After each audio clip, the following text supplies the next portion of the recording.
Hey, thank you so much for tuning in once again for this story and prayer time. Cliff, what are you reading this time? The Christmas Miracle of Jonathan Toomey by Susan Wojciechowski.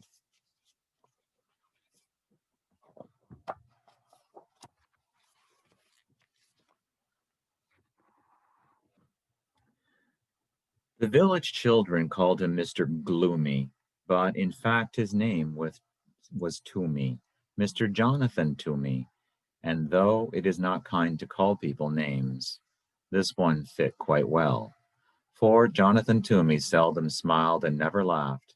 He went about mumbling and grumbling, muttering and sputtering, grumping and griping.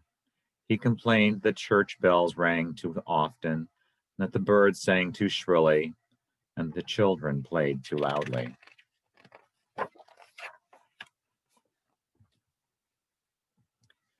Mr. Toomey was a woodcarver.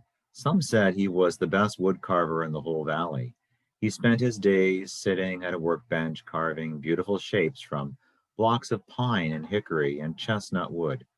After supper, he sat in a straight-backed chair near the fireplace, smoking his pipe and staring into the flames. Jonathan Toomey wasn't an old man, but if you saw him, you might think he was, the way he walked, bent forward with his head down. You wouldn't notice his eyes, the clear blue of an August sky, and you wouldn't see the dimple on his chin since his face was mostly hidden under a shaggy, untrimmed beard, speckled with sawdust and wood shavings, and depending what he ate that day, with crumbs of bread or a bit of potato or dried gravy.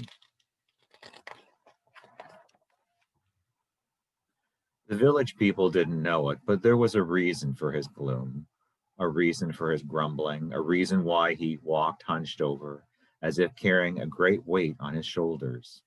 Some years earlier, when Jonathan Toomey was young and full of life and full of love, his wife and baby became very sick. And because those were the days before hospitals and medicines and skilled doctors, his wife and baby died, 3 days apart from each other. So Jonathan Toomey had packed his belongings into a wagon and traveled till his tears stopped. He settled into a tiny house at the edge of a village to do his wood carving. One day in early December, there was a knock at Jonathan's door. Mumbling and grumbling, he went to answer it. There stood a woman and a young boy. "I am the widow McDowell. I'm new in your village. This is my son Thomas," the woman said. "I'm 7, and I know how to whistle," said Thomas.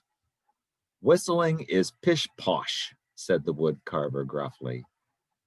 "I need something carved," said the woman, and she told Jonathan about a very special set of Christmas figures her grandfather had carved for her when she was a girl. "After I moved here, I discovered that they were lost," she explained. "I'd hoped that by some miracle I would find them again, but it hasn't happened." "There are no such things as miracles," the wood carver told her. "Now, could you describe the figures for me?" There were 2 sheep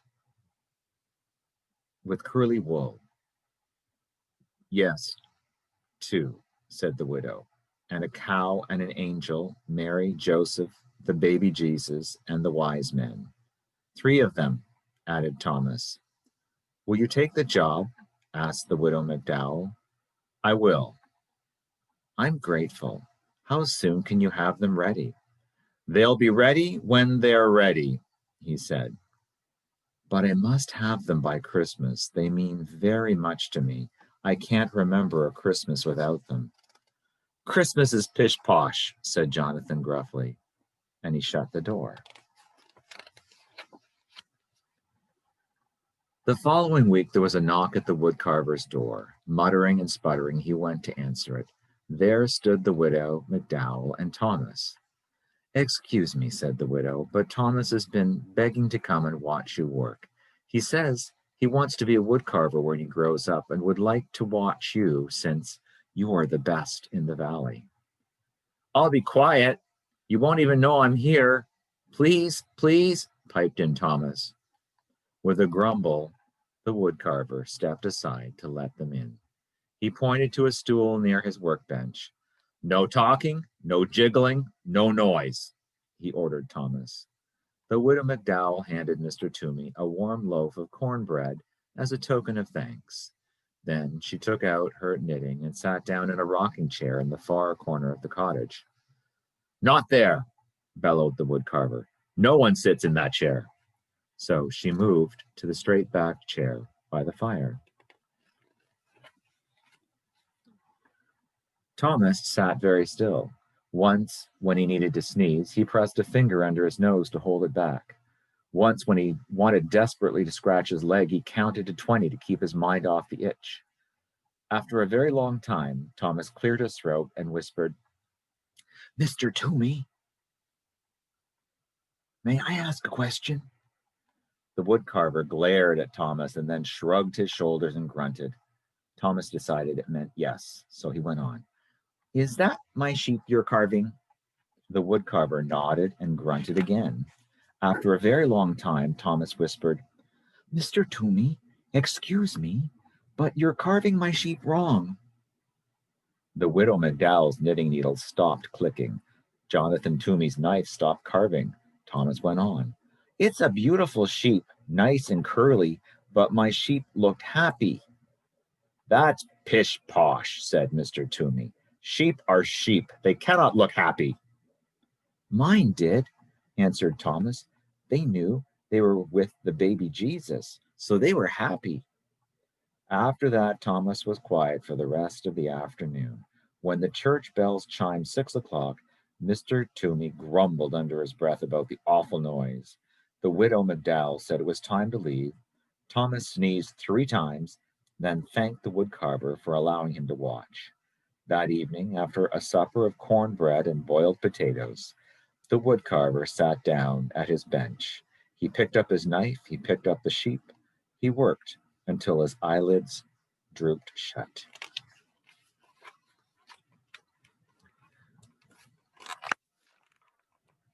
A few days later, there was a knock at the woodcarver's door. Griping and grumbling, he went to answer it. There stood the widow and her son. May I watch again? I'll be quiet, said Thomas. He settled himself on the stool very quietly while his mother laid a basket of sweet-smelling raisin buns on the table. The teapot is warm, Mr. Gloomy said gruffly, his head bent over his work. While Mr. Toomey carved, the widow McDowell poured tea. She touched the woodcarver gently on the shoulder and placed a cup of tea and a bun next to him. He pretended not to notice, but soon both the plate and the cup were empty. Thomas tried to eat the bun his mother had given him as quietly as he could, but it is almost impossible to be 7 and eat a warm, sticky raisin bun without making various smacking, licking, satisfied noises. When Thomas had finished, he tried to sit quietly. Once he almost hiccuped, but he took a deep breath and held it till his face turned red. And once, without thinking, he began to swing his legs. But a glare from the woodcarver stopped him, and he kept them so still they fell asleep.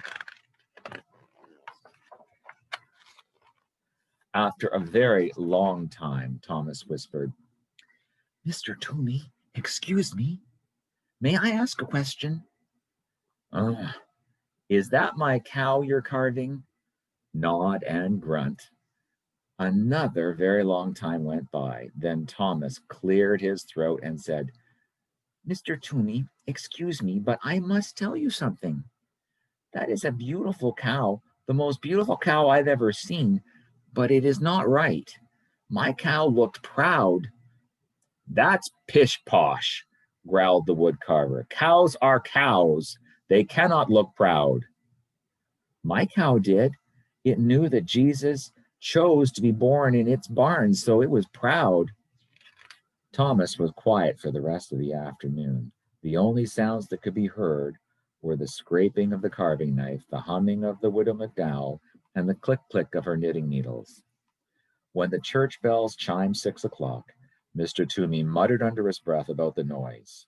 The widow McDowell said it was time to leave. Thomas shook first one leg and then the other. He thanked the woodcarver for allowing him to watch. That evening, after a supper of boiled potatoes and raisin buns, the woodcarver sat down at his bench. He picked up his carving knife, he picked up the cow, and he worked until his eyelids drooped shut. A few days later, there was a knock at the woodcarver's door. He smoothed down his hair as he went to answer it. At the door were the widow and her son. "May I watch again?" asked Thomas. As Mrs. McDowell warmed the tea and put a plate of fresh molasses cookies on the workbench, Thomas watched the woodcarver work on the figure of an angel. After a very long time, Thomas spoke. "Mr. Toomey, excuse me, is that my angel you're carving?" "Yes.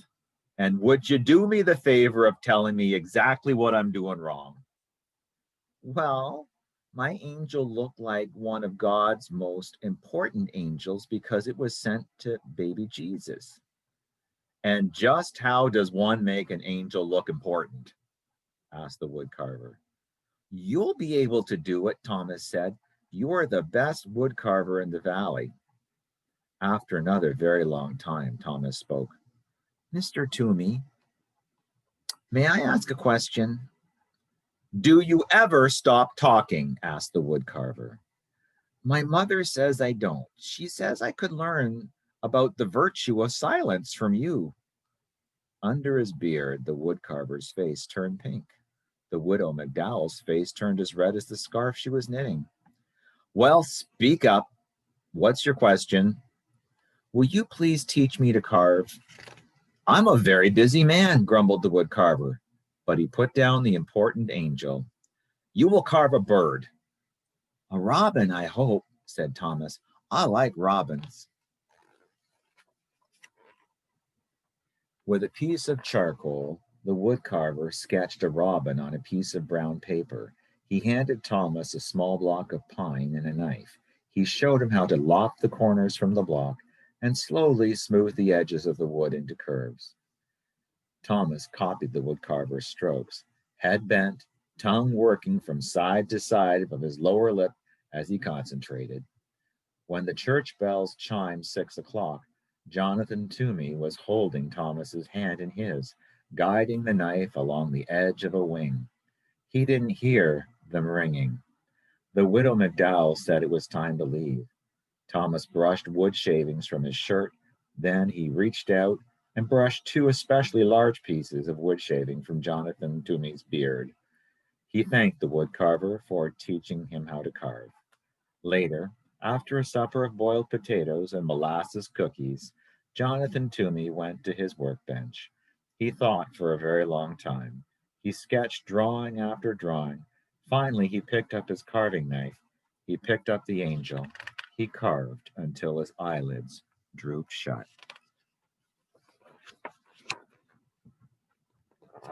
A few days later, there was a knock at the woodcarver's door. Mr. Toomey jumped up to answer it. There stood the widow McDowell with a bouquet of pine boughs and holly sprigs dotted with berries, and there stood Thomas clutching his partly carved robin. While Thomas and Mr. Toomey carved, Mrs. McDowell put the bouquet in a jar of water. She scrubbed Mr. Toomey's kitchen table and set the jar in the center on a pretty cloth embroidered with lilies of the valley and daisies, which she found in a drawer below the cupboard.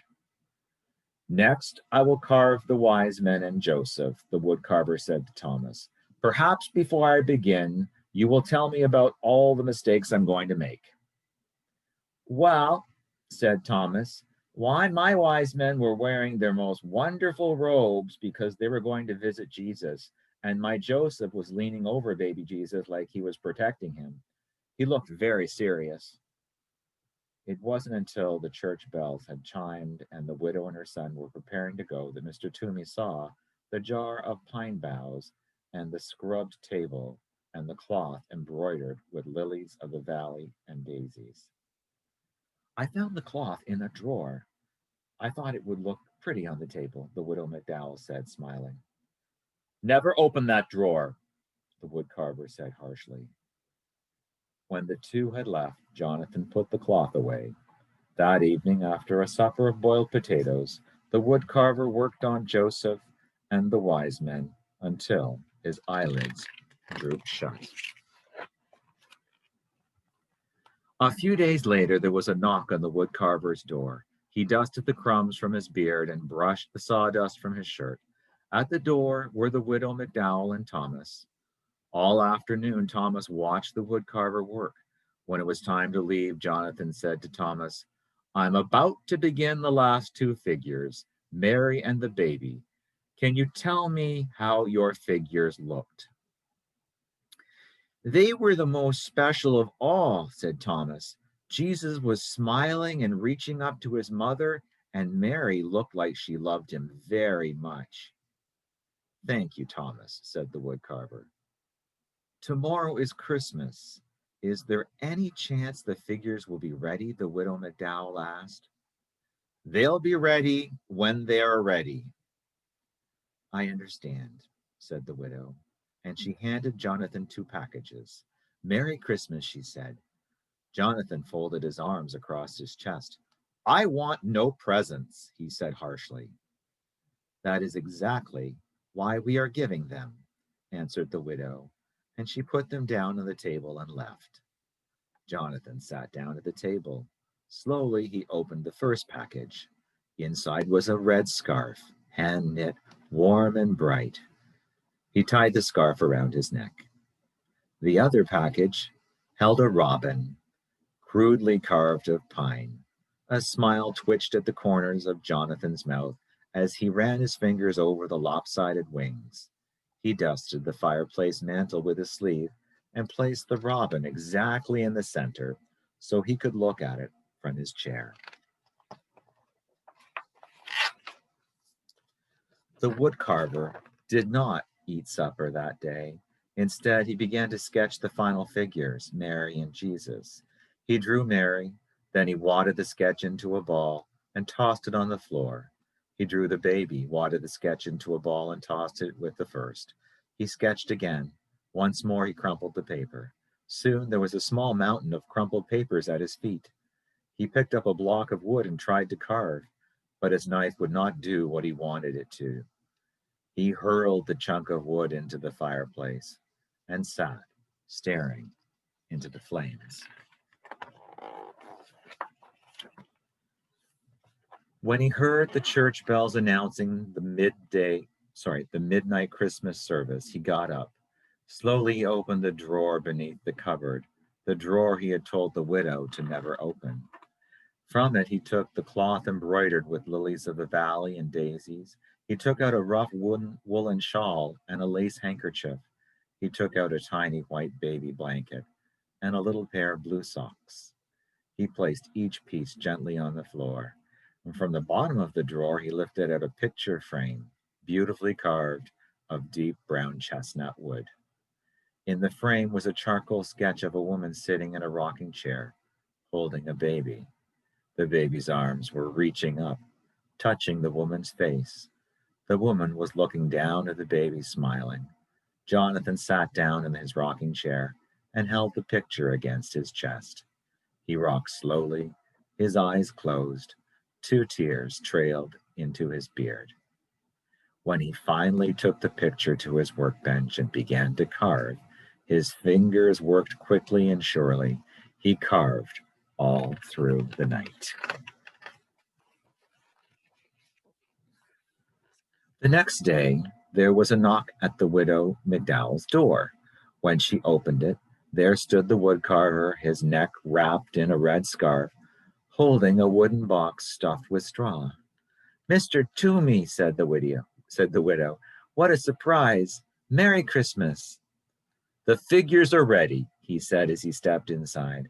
From the box, Jonathan unpacked 2 curly sheep, happy sheep because they were with Jesus. He unpacked a proud cow and an angel, a very important angel with mighty wings stretching from its shoulders right down to the hem of its gown. He unpacked 3 wise men wearing the most beautiful robes, edged with fur and falling into rich folds. He unpacked a serious and caring Joseph. He unpacked Mary wearing a rough woolen shawl, looking down, loving her precious baby son. Jesus was smiling and reaching up to touch his mother's face. That day, Jonathan went to the Christmas service with the widow McDowell and Thomas. And that day, in the churchyard, the village children saw Jonathan throw back his head, showing his eyes as clear blue as an August sky, and laugh. No one ever called him Mr. Gloomy again.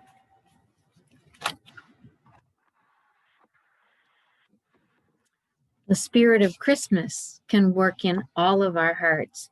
I hope you enjoyed this story of how the widow McDowell and her son Thomas made Christmas a lot brighter for Mr. Toomey, who also made the Christmas very special for them. Let's take a minute to pray together.